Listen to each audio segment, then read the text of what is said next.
उमेद foundation आयोजित राज्यस्तरीय corona जनजागृती पर अभिव्यक्ती स्पर्धा। उमेद फाउंडेशनच्या उमेद मायेचं घर या सामाजिक प्रकल्प इमारत बांधकामासाठी आवाहन करिता आयोजित कोरोना जनजागृती अभिव्यक्ती स्पर्धा सन 2021। नमस्कार।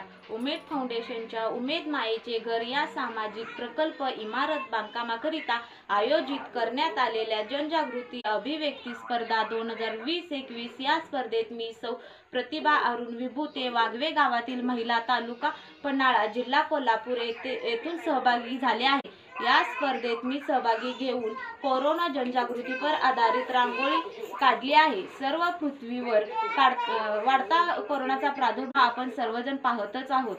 यावरच आधारित असे अनेक कार्यक्रम उमेद फाउंडेशन आयोजित करत असते। उमेद फाउंडेशन हे गरजू व निराधार लोकांसाठी खूप काही उपक्रम राबवत असते। उमेद फाउंडेशनच्या माध्यमातून आज अनेक लोकांना वेगवेगळ्या माध्यमातून मदत झाली आहे। आज याचाच एक भाग होण्यासाठी मी उमेद फाउंडेशन आयोजित रांगोळी स्पर्धेत भाग घेतला आहे।